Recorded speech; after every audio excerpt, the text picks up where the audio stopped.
अस्सलामुअलैकुम। बोल news headquarter में खुशामदीद। मैं हूं मुदस्सर इकबाल। मैं हूं सुमैया रिजवान और मैं हूं बुशरा हक। लेकिन सबसे पहले बात करेंगे कि अफगानिस्तान में यूक्रेन का तैयारा अगवा हुआ या नहीं।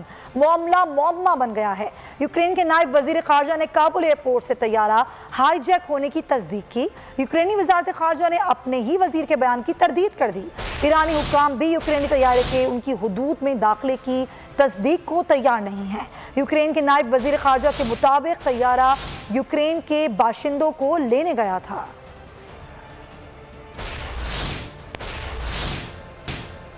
अफगानिस्तान में यूक्रेन का तैयारा अगवा हुआ है या नहीं, ये मामला मुअम्मा बन गया।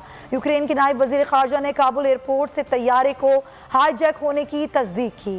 यूक्रेनी वजारत खारजा ने अपने ही वजीर के बयान की तरदीद कर दी है। ईरानी हुक्काम भी यूक्रेनी तैयारे के उनकी हुदूद में दाखिले की तस्दीक को तैयार नहीं है। यूक्रेन के नायब वजीर खारजा के मुताबिक तैयारा यूक्रेन के बाशिंदों को लेने गया था। अफगान बाशिंदों की सिक्योरिटी और उनके हुकूक के तहफ़्फ़ुज़ को यकीनी बनाने की ज़रूरत है। आलमी बरादरी को अफगानिस्तान की तामीर नौ और अफगान शहरियों की मुआशी बहाली के लिए मौसर इक़दाम उठाने की ज़रूरत है। वज़ीर ख़ारजा शाह महमूद कुरैशी के ऑस्ट्रेलिया के वज़ीर ख़ारजा माइक पेंस से टेलीफोनिक गुफ्तगू। ऑस्ट्रेलियाई वज़ीर ख़ारजा ने काबुल से इनख़ला में मुआवनत पर वज़ीर ख़ारजा शाह महमूद कुरैशी और पाकिस्तानी क़यादत का शुक्रिया अदा किया।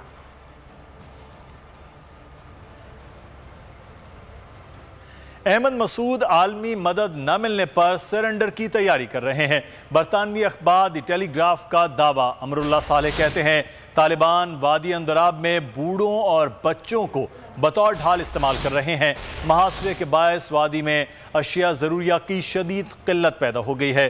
तालिबान तर्जुमान सुहेल शाहीन के मुताबिक पनशेर में मुखालिफ गिरोह शराकत इक़्तिदार में इजारादारी चाहता है। IMF के अफगानिस्तान से गैर मुल्कियों के इनखला में मदद पर पाकिस्तान की तारीफ। मैनेजिंग डायरेक्टर क्रिस्टलिना ने वज़ीर आज़म इमरान खान से नई ख्वाहिशात का इजहार किया। ख़त में ये लिखा कि मुश्किल घड़ी IMF स्टाफ की बाहिफाजत इनखला पर पाकिस्तान के मशकूर है। पाकिस्तान का कलीदी किरदार दादे तहसीन है। अफगानिस्तान से गैर मुल्कियों के इनखला पर मदद। IMF का पाकिस्तान से इजहार तशक्कुर। MDF-MF ने ख़त में वज़ीर आज़म इमरान खान से नए ख्वाहिशात का इजहार किया। लिखा मुश्किल की घड़ी में स्टाफ और उनके ख़ानदानों के बाहिफाजत इनकला पर इंतहाई मशकूर हैं। पाकिस्तान का कलीदी किरदार काबिल तहसीन है। क्रिस्टलिना जॉर्जिया ने मज़ीद कहा कि पाकिस्तान और फ़ंड के दरमियान पार्टनरशिप पर मशकूर हैं और इस ताउन के तसलसल के मुतमन्नी हैं। आलमी मालियाती फ़ंड ने इनखला पर वज़ीर ख़ारजा, वज़ीर ख़जाना, वज़ीर दिफा और गवर्नर स्टेट बैंक के किरदार को भी सराहा। मुल्की सियासी सूरत हाल पर आपको बताएं कि वज़ीर ख़जाना शौकत तरीन से इख्तलाफात या कुछ और। वज़ीर आज़म के मुआवन खुसूसी बराए ख़जाना और महसूलात डॉक्टर वक़ार मसूद खान ने ओहदे से इस्तीफ़ा दे दिया।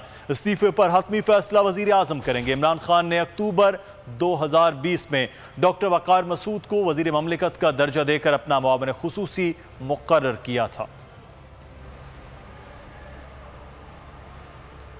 इस्लामाबाद हाई कोर्ट ने न्यूयॉर्क प्रॉपर्टी केस में आसिफ जरदारी की अबूरी जमानत में 21 सितंबर तक तौसीह कर दी। साबिक सदर के वकील फारूक इशनाइक ने कहा कि हम मेरिट पर नहीं तिब्बी बुनियादों पर जमानत मांग रहे हैं। अदालत ने नैब प्रोसिक्यूटर से इस्तफसार किया। नैब वाज़ेह जवाब दे जरदारी को गिरफ्तार करना है या नहीं। बयान देकर बाहर जाते हैं फिर गिरफ्तार।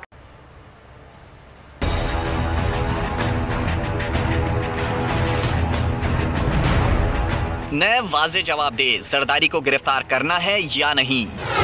यहाँ बयान देकर बाहर जाते हैं फिर गिरफ्तार कर लेते हैं। इस्लामाबाद हाई कोर्ट का नैब प्रोसिक्यूटर से इस्तफसार। न्यूयॉर्क प्रॉपर्टी केस में आसिफ जरदारी की अबूरी जमानत में 21 सितंबर तक तौसीह कर दी। अदालत आलिया में साबिक सदर की दरख्वास्त जमानत पर समाअत। नैब ने जवाब जमा करा दिया। आसिफ जरदारी के उस वक्त तक वारंट जारी नहीं हुए। प्रोसिक्यूटर के मुताबिक आसिफ जरदारी ने सवालनामे का एक अमूमी सा जवाब जमा करवाया। किसी अगले स्टेज पर जरूरी हुआ तो वारंट्स जारी हो सकते हैं। चीफ जस्टिस अतहर मिनुल्लाह ने इस्तफसार किया। आप पहले तसल्ली कर लें आपको गिरफ्तार करना है या नहीं। वकील फारूक इशनाइक ने कहा हम मेरिट पर नहीं तिब्बी बुनियादों पर जमानत मांग रहे हैं। चेयरमैन नैब किसी भी वक्त वारंट का इख्तियार इस्तेमाल कर लेते हैं। अदालत ने आसिफ जरदारी की आज हाजिरी से इस्तिस्ना की दरख्वास्त भी मंजूर कर ली। जबकि अपोजिशन लीडर शहबाज शरीफ ने नैब रावलपिंडी में पेश होने से इनकार कर दिया। तहरीरी जवाब में मौक़िफ़ अपनाया कि नैब रावलपिंडी की जानिब से कोई तहरीरी सवालनामा नहीं मिला। पहला तलबी का नोटिस मिला जिसका जवाब दिया। नैब सवालनामा दे वो तहरीरी जवाब कराएंगे। शहबाज शरीफ पर इस्लामाबाद मेट्रो की तज़ीन और आराइश का ठेका एहसन इकबाल के भाई की कंपनी को देने का इल्ज़ाम है।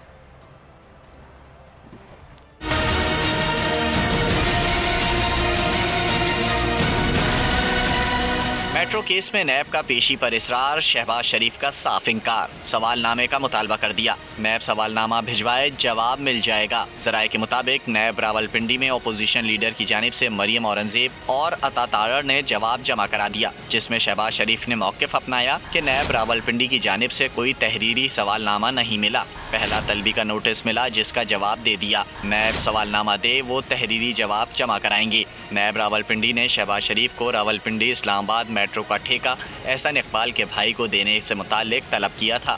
शहबाज शरीफ पर मुताल्लिका कंपनी को तज़ीन और आराइश का ठेका गैर कानूनी तौर पर देने का इल्ज़ाम है। मुस्लिम नून ने शहबाज शरीफ को मौसूल तलबी नोटिस का जवाब नैब में जमा करवा दिया। जवाब अता तारड़ और मरियम औरंगजेब ने जमा करवाया। मीडिया से गुफ्तगू में मरियम औरंगजेब बोली, नैब का ईमान इमरान खान फ्री एहतसाब है। मुल्क में अस्पतालों को बंद जबकि अद्वियात पर डाका डाला गया। नून लीग के मंसूबे गिरवी रखवा कर इमरान खान पैसा कमा रहे हैं। अपोजिशन के साथ तमाशे की कलई खुल चुकी है।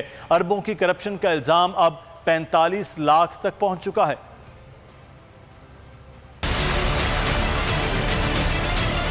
12 तारीख को कॉल ऑफ नोटिस मौसूल हुआ है, 12 अगस्त को, तो उसका जवाब हमने आज जमा करा दिया। अरबों खरबों करोड़ों की जो करप्शन का इल्ज़ाम है वो 45 लाख रुपए के इस्लामाबाद और रावलपिंडी मेट्रो के फूल बूटे लगाने पर पहुंच चुका है। 126 अरब के पेशावर BRT के खड्डे इस नैब चेयरमैन को नजर नहीं आते। तो ये जो नैब का ईमान करप्शन फ्री पाकिस्तान लिखा हुआ है, ये असल में नैब का ईमान इमरान खान फ्री एहतसाब है। शहजाद अकबर ने नैब के साथ मिलकर एक नया केस बनाया। उस केस में 7 अरब की गबन का इल्जाम था। 58 वॉल्यूम्स का रेफरेंस है, 110 गवाह हैं। इसमें मैं चैलेंज करता हूँ, कोई एक दस्तावेज दिखा दें जिसमें ये दर्ज हो कि शहबाज शरीफ साहब का इस फूल बूटों के कॉन्ट्रैक्ट से कोई दूर दूर तक ताल्लुक है। वज़ीर आला पंजाब उस्मान बुज़दार ने शाहकाम चौक फ्लाई ओवर का संगे बुनियाद रख दिया। मीडिया से गुफ्तगू में वज़ीर आला ने बताया कि शाहकाम चौक फ्लाई ओवर की लागत 4 अरब 23 करोड़ बनती है। शफाफ टेंडर के जरिए 39 करोड़ 50 लाख रुपए की बचत की। उस्मान बुज़दार ने कहा कि लाहौर की तरक्की के लिए मास्टर प्लान मुरतब कर रहे हैं। शहर के लिए 85 अरब का तरक्याती पैकेज दे रहे हैं। शाहकाम पर 606 मीटर तवील 2 तरफा फ्लाई ओवर बना रहे हैं, बल्कि लेबर कॉलोनी से शाहकाम चौक तक 6 किलोमीटर तवील डिफेंस रोड को 2 रैया बनाया जाएगा। शाहकाम चौक के मंसूबे की लागत 4 अरब 23 करोड़ रुपए बनती है और 2 रैया फ्लाई ओवर 3 लेन्स पर मुश्तमिल होगी। इस पर रोज़ाना तकरीबन 1.25 लाख से ज़ायद गाड़ियों के गुजरने की गुंजाइश होगी। प्रोजेक्ट की ज़मीन की खरीदारी के अमल में शफाफियत की वजह से 39.5 करोड़ रुपए की बचत भी की गई है। लाहौर की तामीर और तरक्की का रोड मैप मुतय्यन करने के लिए LTA की ज़ेर निगरानी स्टेक होल्डर की मुशावरत से मास्टर प्लान 2020-50 मुरतब किया जा रहा है।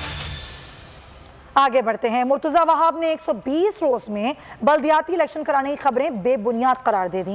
कहते हैं कि इलेक्शन कमीशन ने सिंध हुकूमत को मौक़िफ़ देने का मौका दिया। 120 रोज़ में इलेक्शन कराने का नहीं कहा। मरदमशुमारी का मामला हल होने तक बल्दियाती इलेक्शन नहीं होने चाहिए।